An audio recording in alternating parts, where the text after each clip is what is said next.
Hello there.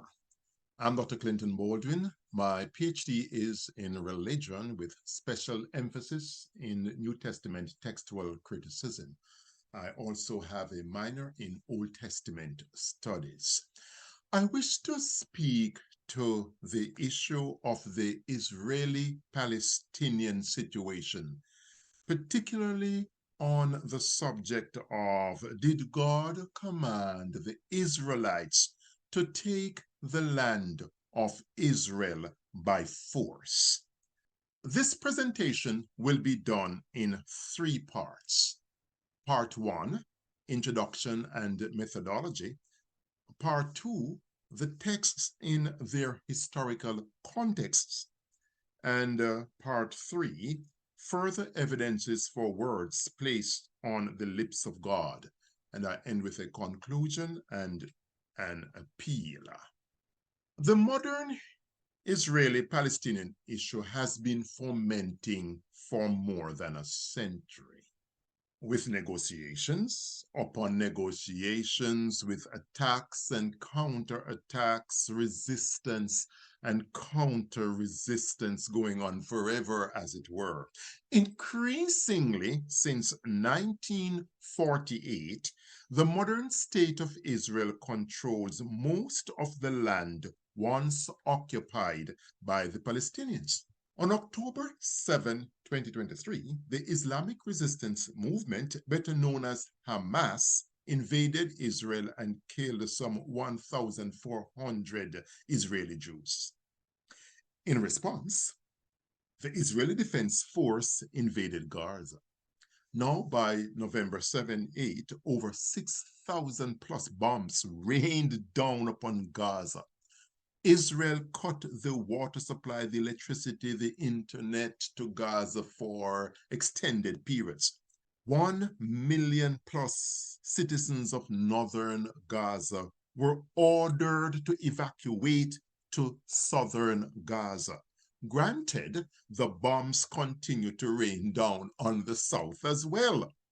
In a month, by November 7, 8, over 10,000 and counting Palestinians were killed, thousands more injured. Hence, for the 1,400 Israeli killed, Israel in return has killed some 10,000 plus Palestinians.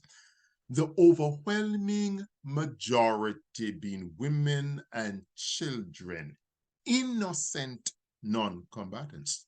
For many Jews and Christians, this is sad, but it can be understood, quote unquote, justified, because God gave the Jewish people the land. So it is reason. Not only did God give Israel the land, but the Bible, yes, the Torah, commanded them to take it by force. So irrespective of the political negotiations, the agreements, signs for many Jews and Christians, the Palestinians really should not be in the land. Why? The Bible gives a divine mandate for Israel to claim the land, so it is reasoned. Therefore, as was the case with the African slave trade and the decimation of the American Indians by the European whites, there is a manifest destiny that Israel must have all of the land. I submit that this particular understanding of the Bible stands at the foundation of the current carnage. This fact is often ignored and downplayed or overlooked by the political leaders of the world. What does the Bible say on the issue? Yes, the sacred Torah. Let's read some of these passages which seem to suggest that indeed God gave the Israelites, the Israeli Jews, the land, and hence they have the divine right to take it. This is the strong position of many Jews and Christians as well. And it stands at the foundation of the conflict now in operation. Let's read what the Bible has to say. Deuteronomy 7:1 through to 2. When the Lord your God bring you into the land you are entering to possess and drive out before you many nations, the Hittites rather, the Gervasites, the Amorites, the Canaanites, the Perizzites, the Hivites, and the Jebusites, 7 nations stronger and larger than you. And when the Lord your God has delivered them over to you, and you have defeated them, then you must destroy them totally. Herem. Make no treaty with them, and show them no mercy. That is Deuteronomy 7, verses 1 and 2. Let's look at verses 3, 4, continuing. Do not intermarry with them.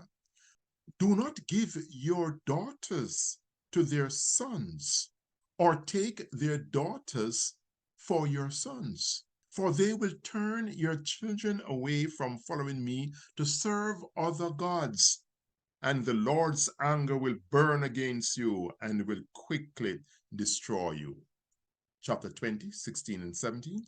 However, in the cities of the nations the Lord your God is giving you as an inheritance, do not leave anything alive that breathes. Completely destroy them, the Hivites, the Amorites, the Canaanites, the Perizzites, and Jebusites, as the Lord your God has commanded you. It continues even more. Numbers chapter 31. 7 through to 18. We'll just read a few verses.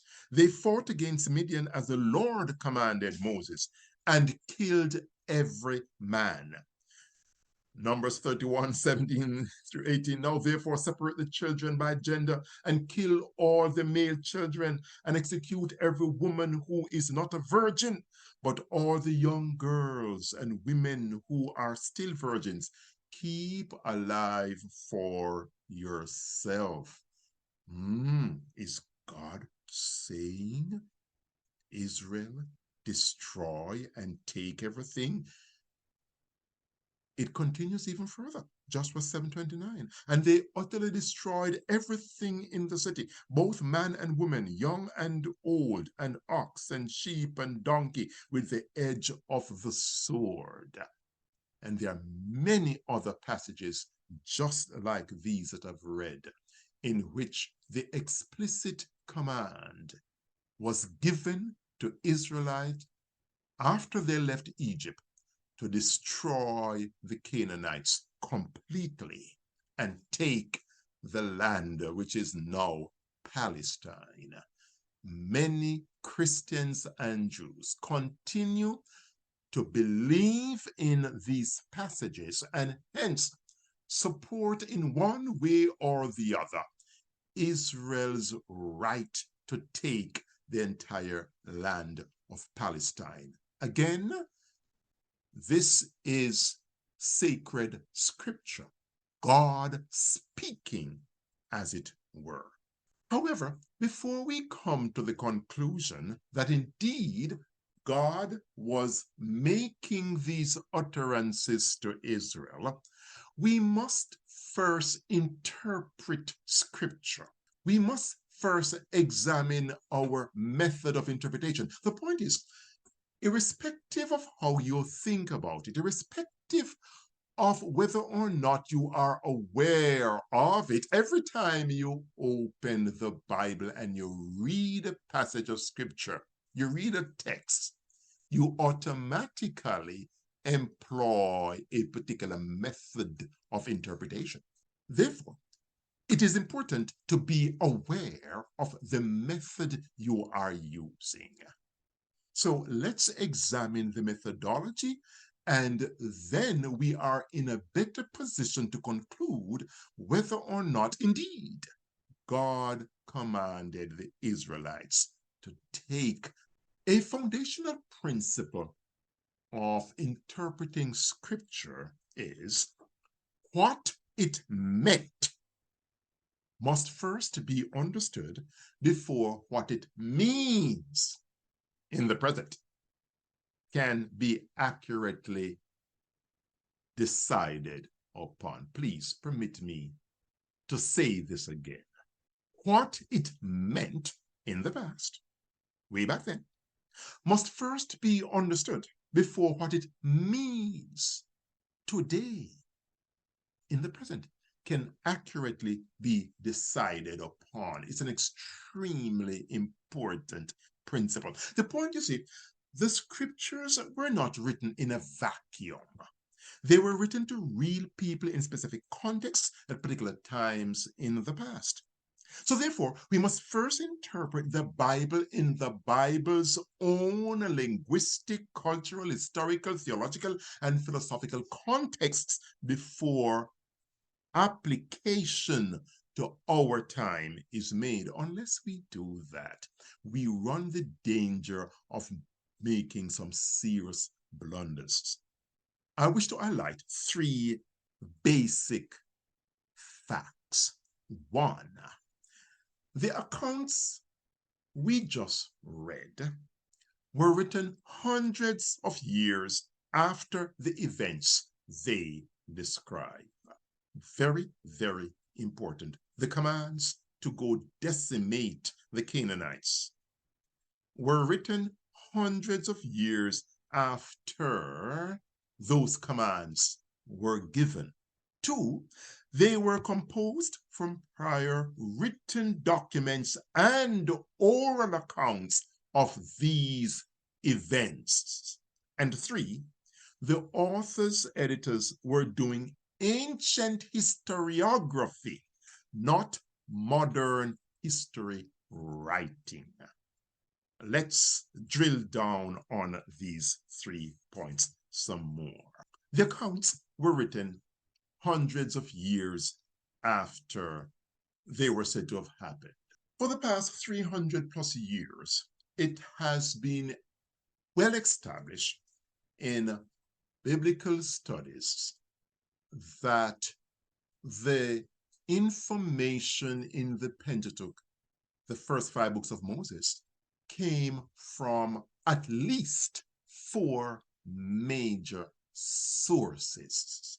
These were written documents at particular points in time.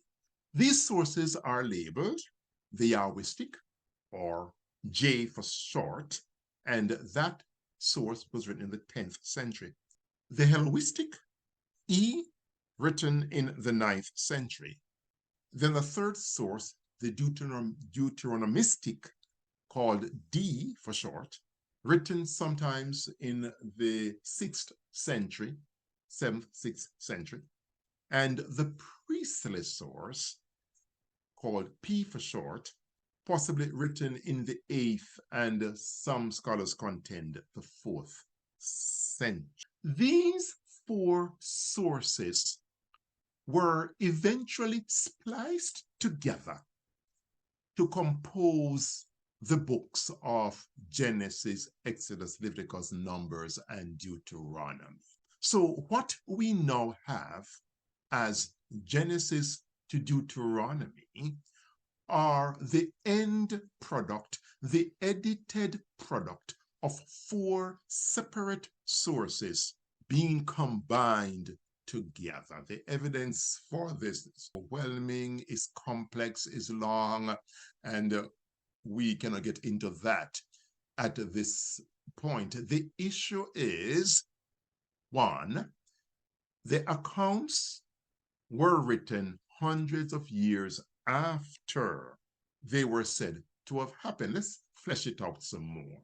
There are 2 key dates, or 2 contested dates for the exodus of the Israelites from Egypt.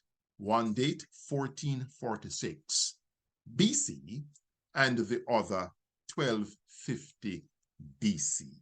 I mentioned just now that the earliest written source of the accounts of the Exodus was the J source, written in the 10th century BC. Therefore, if the Exodus was, as some would say, 1446, it means that the earliest account of the Exodus, the commands to genocide, would have been written some 400 plus years after they would have happened. And if you take the more conservative, or rather, some people say the more liberal date of 1250 BC, then the events would have been written some 250 years after they would have happened. Very, very important. The time of writing of the events versus when the events would have happened. Very, very important. This is very important in determining whether or not God actually gave these commands, or it was the authors slash editors placing words on the lips of God. But it doesn't stop here in terms of the distance between events and the recording of the events. Bear with me. The largest source document for in the Pentateuch, the first 5 books of Moses, is the priestly or P source. The P source is said to have been written by some scholars in the 8th century BC. But if such the case, then it would have been written some 600 years after the event. And if we take the Exodus be 1250, then 450 years. It doesn't stop there. The issue is these initial documents, the first document, the first manuscript of P or J or whichever book of the Bible, for a matter of fact, was written, is completely lost. We do not have any of the autographs. So although the events were written hundreds of years, 600, 400 years after the events, those initial documents are completely lost. What we now have are copies of those documents. The earliest copies that we have, where the Old Testament is concerned, are the Dead Sea Scrolls, 3rd, 2nd century BC. What that means is that the earliest recording of these commands to go decimate the Canaanites are 1,000 plus years, 900 to 1,000 plus years after the events would have happened. And we've got to understand that the documents, the accounts, were written and rewritten by scribes over centuries, because in the ancient worlds, definitely, there were no printing presses. The only way to have preserved a document was to copy it by hand. Ancient scribes, when they copied, did not make strict duplication. Copying by hand, naturally, they would make mistakes. And not only that, we have the manuscript evidence, the literal manuscripts, which indicate beyond the shadow of a doubt that they would edit the text, add a word here, a thought there, minus a thought here and there. They would interact with the text. They would communicate sometimes the thought content of a passage. They would put it in other words, because we've got to remember that as they copied these ancient texts, they were not copying Bible as such. They were simply documents written. These documents, J, E, D, and P, came to be placed within a canon and understood as sacred Bible hundreds of years after they were written. So as the scribes copied the text, they had no problem inserting a word here, minus a word there, etc. And this is not guesswork. Why? We have thousands of manuscripts from the ancient world that the field of New Testament textual criticism and Old Testament textual criticism has been working with over the past 300 years to confirm this which I've just said to you.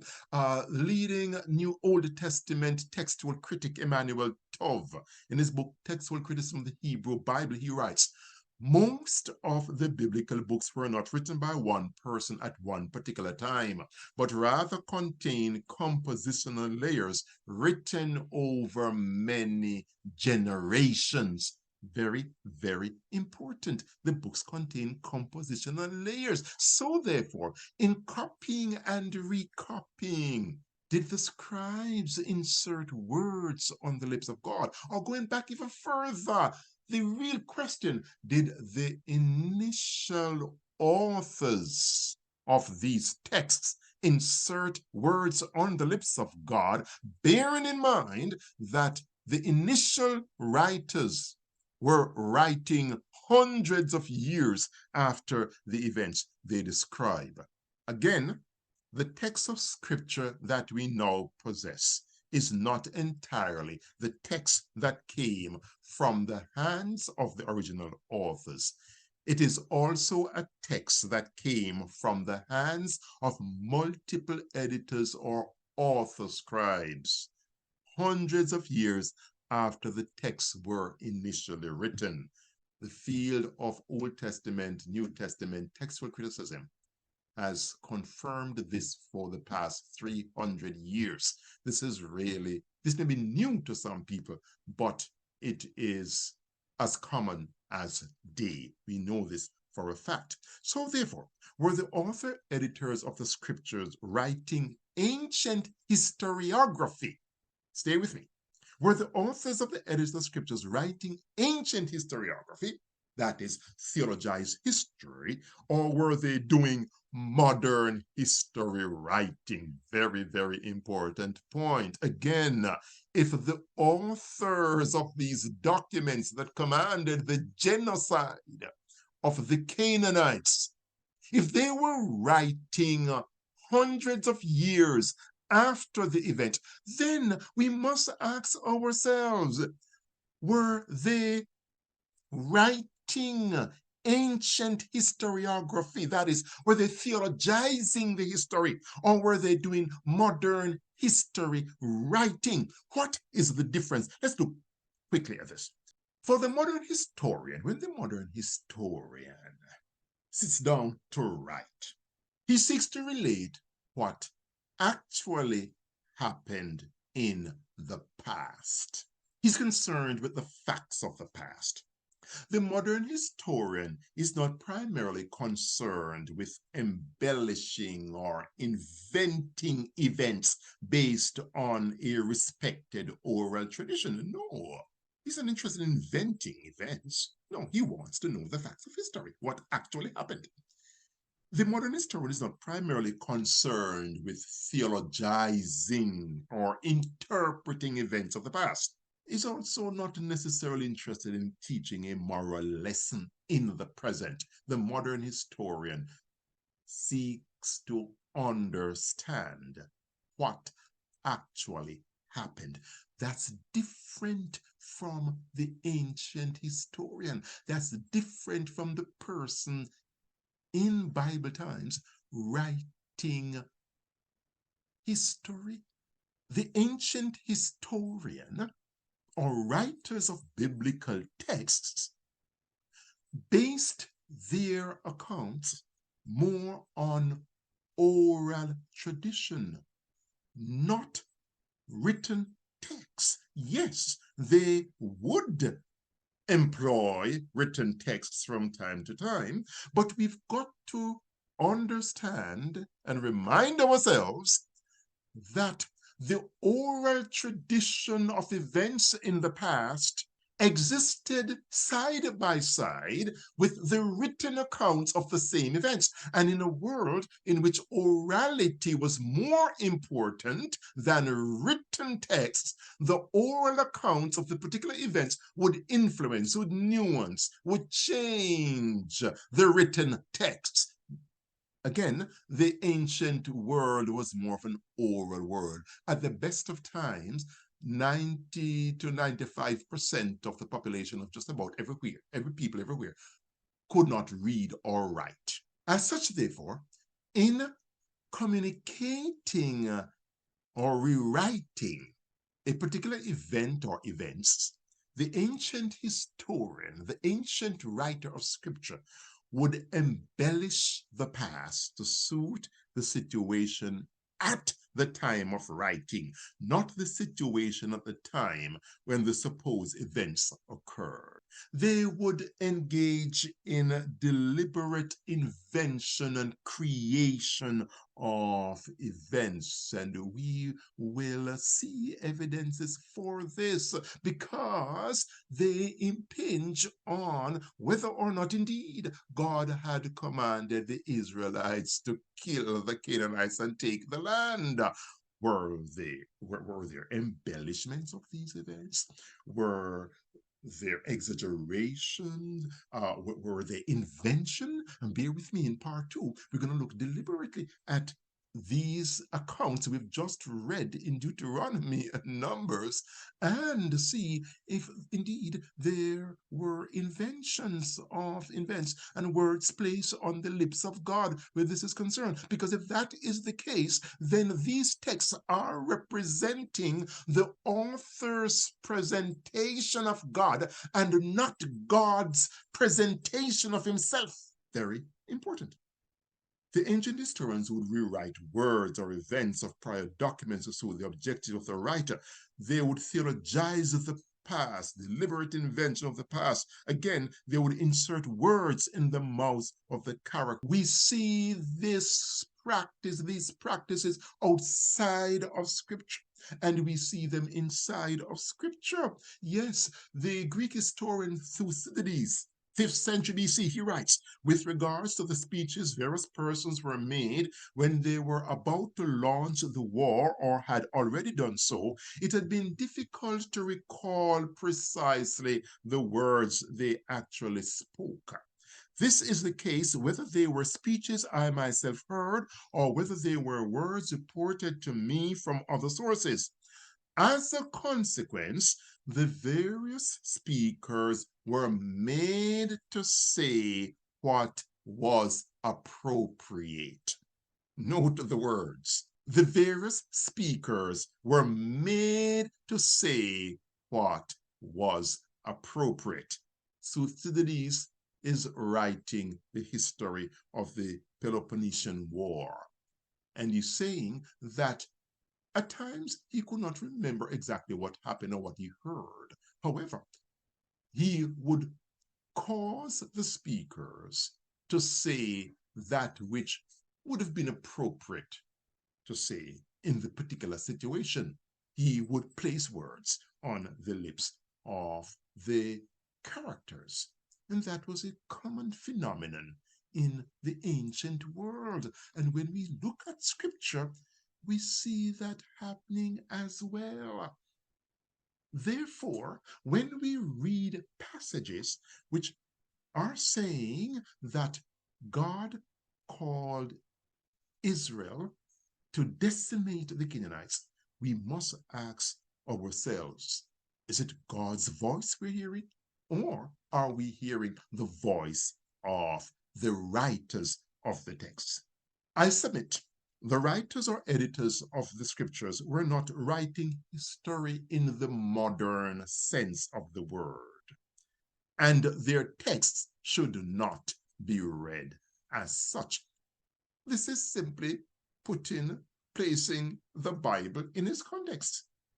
We are reading history in the Bible, and we must ask ourselves, were the writers doing modern history writing or ancient historiography? Therefore, did God command Israel to take the land by force, or such statement the author's interpretation of reality based upon their cultural worldview. This brings me to the end of part 1 of this presentation. I will continue in part 2, in which we will look at this question in a more deliberate and specific manner. Thank you very much for listening to part 1. You must remain engaged for part 2 as we punch the point more specifically.